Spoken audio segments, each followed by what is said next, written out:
старину на земле было место, где ничья нога не ступала. С 4 сторон окружала эту сушу морская вода. На суше той жили старик Янберде, жизнь дающий, и жена Янбика, душа жизни. Родилось у них 2 сыновей. Старшего нарекли Шульганом, младшего нарекли Уралом. Когда Шульгану исполнилось 12 лет, а Уралу 10, сказал им Янберде: «Оба вы мне родные дети, зрачки моих глаз.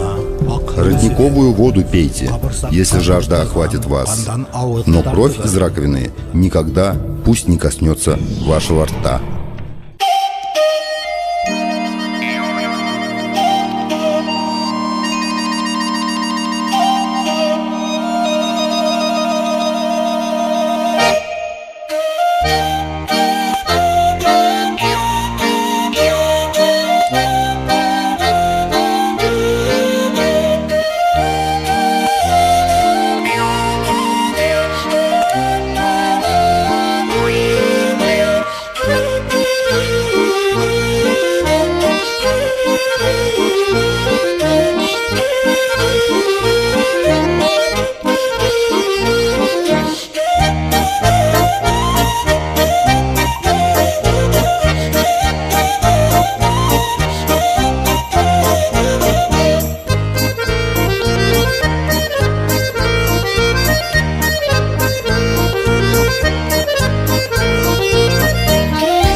И открылся путь к живому роднику.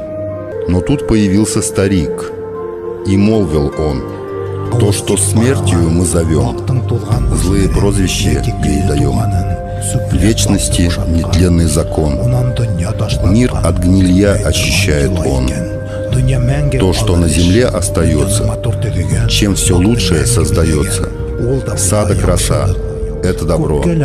Добро возвысится в небо. В воде не утонет добро. Добро в огне не истлеет. И в памяти вечно оно».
Страна моя, скажу тебе, старших почитайте как старших. Берите у них советы. Младших почитайте как младших. Давайте им советы. Пусть имя вам будет добро. Пусть имя вам будет человек. Не давайте дорогу злу. Не отказывайтесь от добра.